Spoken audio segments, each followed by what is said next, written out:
একটি সাম্য, ন্যায়, মানবিক, ইনসাফের বাংলাদেশ গড়বার জন্য আমানত রেখে গিয়েছিল।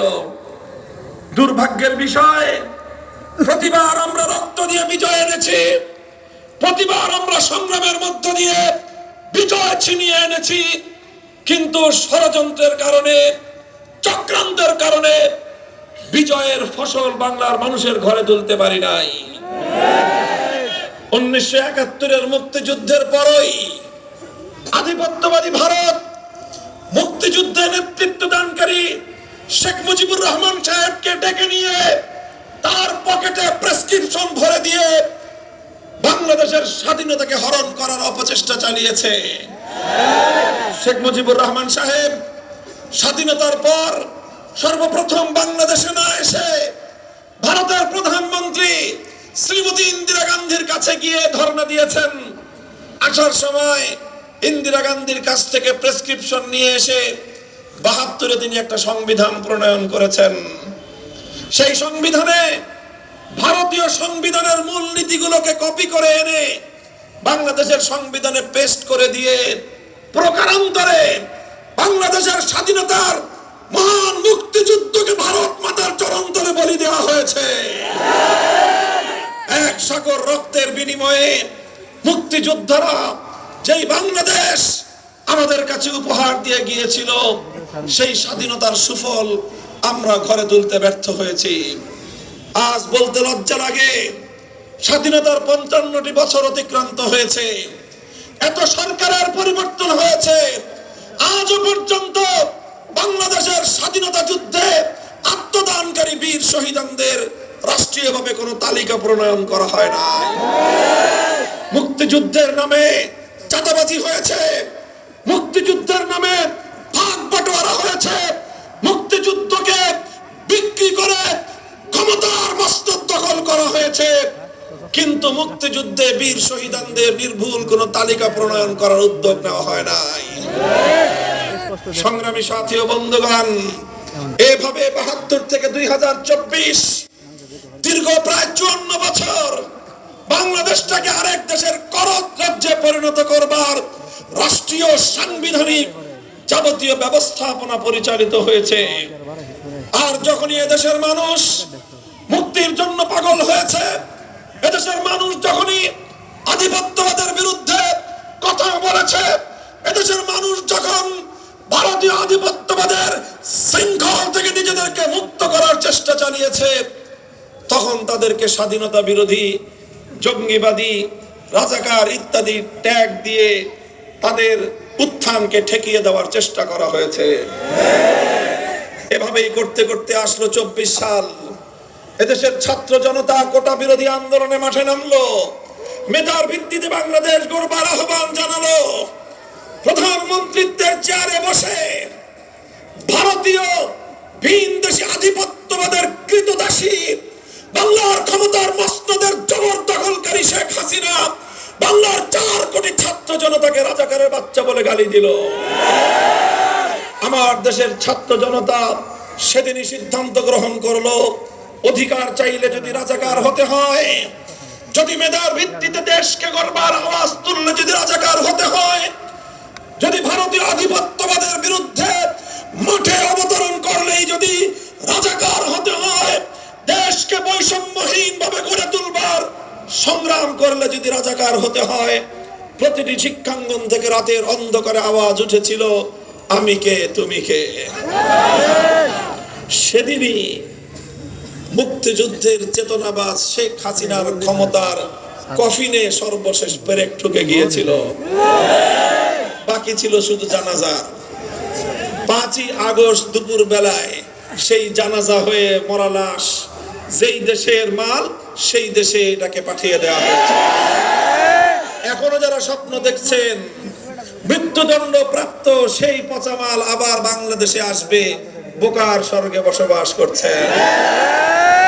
কবর থেকে যেরকম কোন মরা লাশ কোনদিন ফিরে আসে না, বাংলার ক্ষমতার মসনদ থেকে উৎখাত হওয়া ভারতীয় আধিপত্যবাদের কৃতদাসী শেখ হাসিনা স্বাধীন বাংলার মাটিতে কোনদিন ফিরে আসতে পারবে না।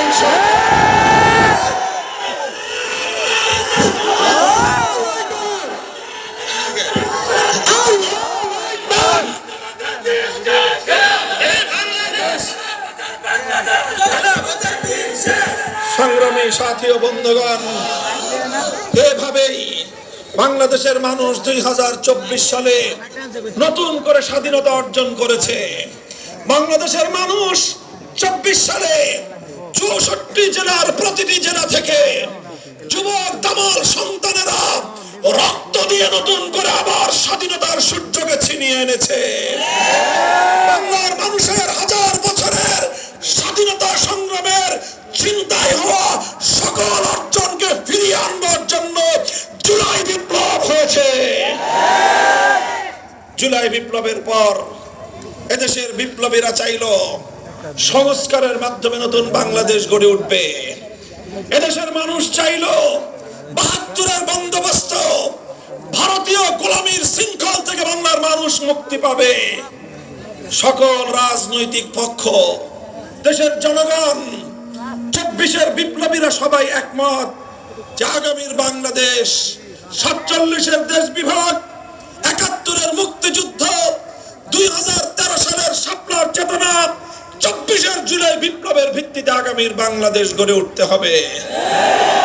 কিন্তু বাংলাদেশ বিরোধী সেই আধিপত্যবাদী শক্তি চায় না ৭২-এর সেই বাংলাদেশ বিরোধী ভিন দেশি আদর্শ বাস্তবায়নের সেই পরাজিত ব্যবস্থাপনা লোপ পাক, সেটা পরাজিত শক্তিরা চায় না। তারা নতুন করে আরেকটি রাজনৈতিক শক্তির কাঁধে সওয়ার হওয়ার চেষ্টা চালাচ্ছে। আমরা সতর্ক করতে চাই, জুলাই বিপ্লবের সকল অংশীজনদেরকে আমরা সতর্ক করতে চাই, খবরদার জুলাইয়ের আকাঙ্ক্ষার বিরুদ্ধে বাংলাদেশ বিরোধী পরাজিত শক্তির এজেন্ডা বাস্তবায়নের দায়িত্ব গ্রহণ করবেন না। যদি কেউ করেন, বানের পানির মতো ভেসে যাবে।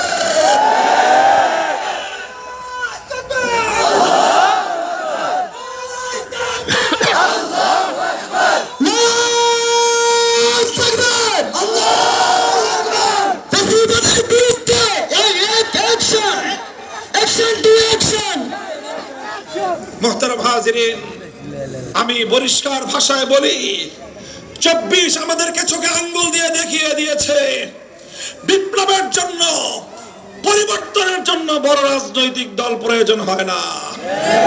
আমাদেরকে আমাদের ছেলেরা, সন্তানেরা আমাদেরকে শিখিয়ে দিয়েছে বিপ্লবের জন্য, পরিবর্তনের জন্য বড় নেতার প্রয়োজন হয় না।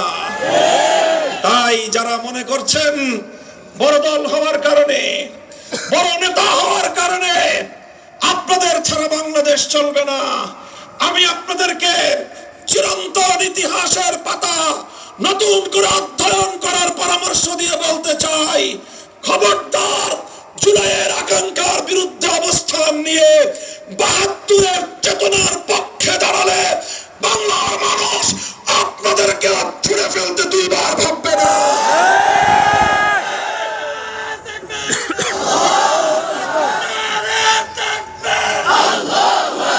তাই আমরা বলতে চাই, জুলাইয়ের চেতনার পক্ষে সকলে ঐক্যবদ্ধ হন। ৭২-এর পরাজিত শক্তি যেন আর বাংলাদেশে ফিরে আসতে না পারে, সেই জন্য আমাদের এই রাজপথের গড়ে ওঠা ঐক্যকে সংহত এবং মজবুত রাখতে হবে।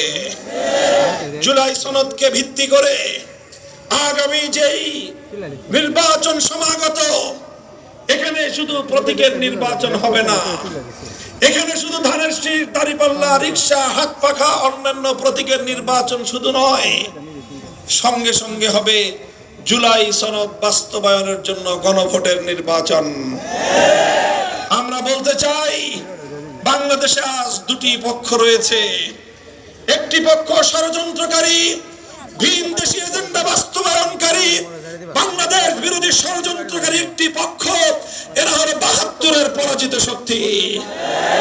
আর একটি হলো ২৪-এর বিপ্লবকামী শক্তি। যারা ২৪-এর বিপ্লবের পক্ষে, তারা গণভোটে, ব্যালটে ভোট দিবেন। আমরা বাংলার মানুষকে উদাত্ত আহ্বান জানাই, আমাদের নেতা কর্মী জনগণকে আমরা উদাত্ত আহ্বান জানাই, সমাগত নির্বাচনে ব্যালটে বাক্সে ভোট দিতে হবে। প্রস্তুত থাকবেন তো আপনারা? যদি কেউ না ব্যালটের পক্ষে ক্যাম্পেইন করতে আসেন, আগাম বলে দিয়ে রাখি, বাংলার মানুষ আপনাদেরকে কোনোদিন গ্রহণ করবে না। পরম প্রমাণ হবে আপনারাও ফ্যাসিবাদের দোসর। এক ফ্যাসিবাদ রক্ত দিয়ে বিদায় করা হয়েছে, আরেক ফ্যাসিবাদকে বাংলার ক্ষমতার মস্তদে বসানোর জন্য নয়। সংগ্রামী সাথী ও বন্ধুগণ, আজ বাংলাদেশ সংস্কার চাই যারা, পরিবর্তন চাই যারা, এই জুলুম, নির্যাতন, ফ্যাসিবাদ, দুর্বৃত্তায়নের রাজনীতির শৃঙ্খল থেকে বাংলাদেশের মানুষকে আমরা মুক্ত করতে চাই। বিভিন্ন, আমি বলি, বাংলার মানুষ স্বাধীনতা লাভ করেছি আমরা, তিনটে আধিপত্যবাদকে পরাজিত করেছি, কিন্তু দুর্ভাগ্য হলো আমাদের পতাকা স্বাধীন হয়েছে, মানচিত্র স্বাধীন হয়েছে, জাতি আজও আমরা স্বাধীন হতে পারি নাই। এখনো আমাদের আদালতগুলো পরিচালিত হয় সেই ব্রিটিশ প্রবর্তিত বিচার ব্যবস্থায়। এখনো আমাদের পার্লামেন্ট থেকে নিয়ে সচিবালয়, প্রশাসন পরিচালিত হয় ব্রিটিশ প্রবর্তিত শাসন ব্যবস্থায়। এখনো আমাদের শিক্ষা ব্যবস্থা, শিক্ষাঙ্গনগুলো পরিচালিত হয় ব্রিটিশ প্রবর্তিত শিক্ষা ব্যবস্থায়। আমরা আপনাদের কাছে নতুন দিনের স্লোগান নিয়ে এসেছি, আমরা আপনাদেরকে নতুন স্বপ্ন দেখাতে এসেছি, নতুন সূর্যোদয়ের পূর্বাভাস দিতে এসেছি। পতাকা যেমন স্বাধীন হয়েছে, মানচিত্র যেভাবে স্বাধীন হয়েছে, এবার ইনশাআল্লাহ বাংলার মানুষ স্বাধীন হবে ইনশাআল্লাহ। সেই স্বাধীনতার জন্য ব্রিটিশ প্রবর্তিত শাসন ব্যবস্থা, বিচার ব্যবস্থা, শিক্ষা ব্যবস্থার খোল মলচে পরিবর্তন করে আল কোরআনের বিচার এবং শাসন ব্যবস্থা কায়েম করতে চায়।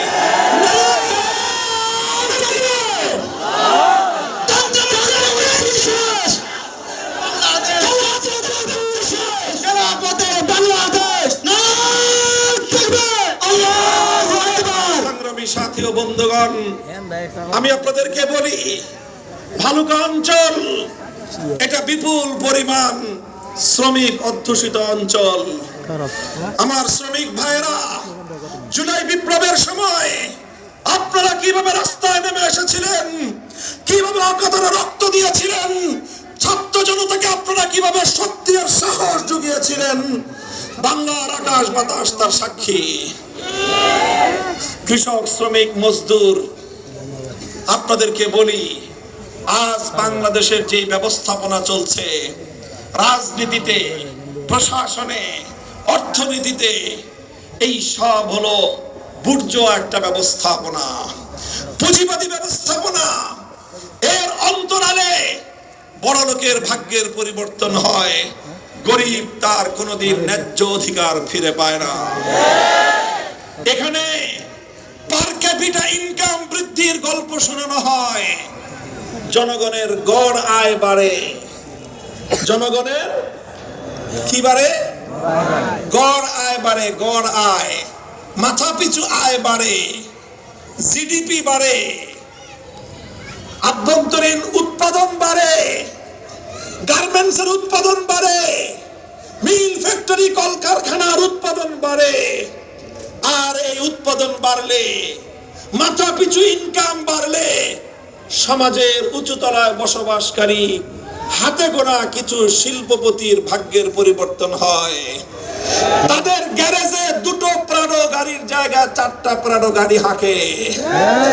তাদের বিল্ডিং 10 তলার জায়গায় 20 তলা হয়। তাদের বেডরুম গুলোতে নতুন করে নতুন নতুন এসি পরিবর্তন হয়। কৃষক, শ্রমিক, রিক্সাওয়ালা,